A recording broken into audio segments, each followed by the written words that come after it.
Namaskar. My name is Suresh Kochatal, and today I'm going to speak about the subject of controlling the media narrative.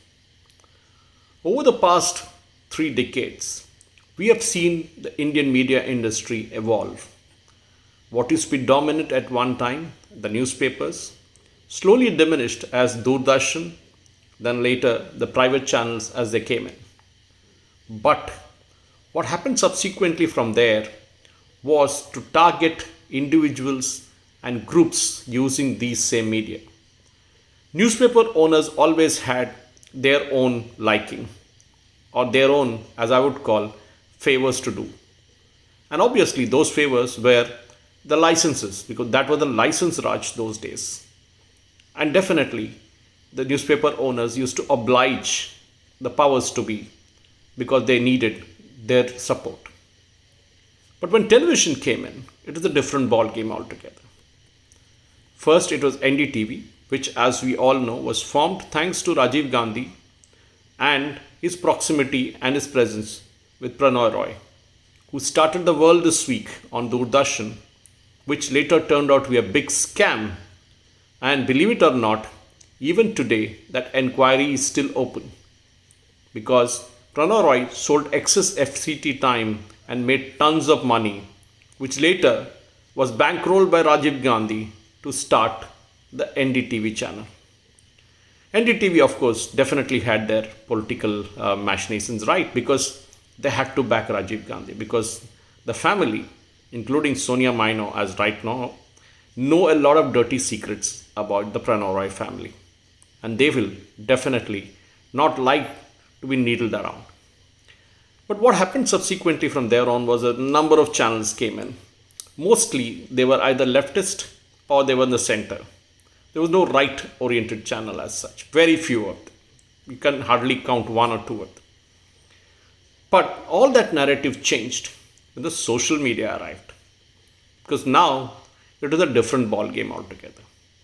But here again, we had the likes of Print, Quint, Caravan, you name it. There were a dozen of them who are there right now, who control the narrative on the social media site, at least they think they control it, by peddling fake news against Modi government, day in and day out. There is not a day where they don't carry fake news. When they get caught, they either simply delete the article or change the narrative in terms of saying what they wanted to say in a different format altogether. Ladies and gentlemen, you got to remember one important thing here. Every day, each of us is subjected to a barrage of news stories. Those of us who think that India lives on Twitter are wrong. Just under 1% of Indians actually are on Twitter. And if you go by Twitter's popularity stakes or what happens on Twitter, most of it actually should have happened in the early days of it, isn't it? It never happened. More importantly, what actually happened was Twitter enabled a certain leftist combination, a leftist jihadi combination, to make havoc all around. Even today, if you look at it, Twitter controls the politics in many countries. Take, for example, US. During the US presidential election, the early days of US presidential election, and even after the election, President Trump was constantly tagged with his tweets being labeled as either not verified, wrong, or they were even deleted in some cases. And finally, his account itself was suspended. Take India on the other hand. Every day, there are hundreds of tweets against Modi government, most of it which is fake. But Twitter never dares it.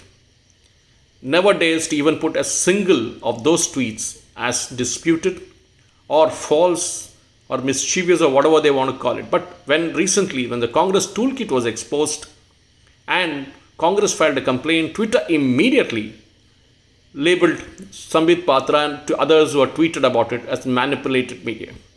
Now, this is very important to understand. Many of us would say, what's government of India doing? Yeah, even I have the same question. What's Ravi Shankar Prasad doing? What is Prakash Javadekar doing? Okay, that's a different ball game altogether. I really don't want to get into it. But what are we doing? That's extremely important. What are we doing as individuals? We had an app called Koo, which is still there, which is highly popular. which came as an alternative to Twitter. But how many of us are on that platform? Why is that Twitter is today driving the political decisions in many countries? We often saw Cambridge Analytica playing havoc with our polls, and many countries like China and Russia playing havoc with the polls in other countries like US, for example. But ladies and gentlemen, it's up to you and me now to fight these frauds. Every day I spend a lot of my time doing this, which is after the office hours. I try and fight and write against or tweet against these guys.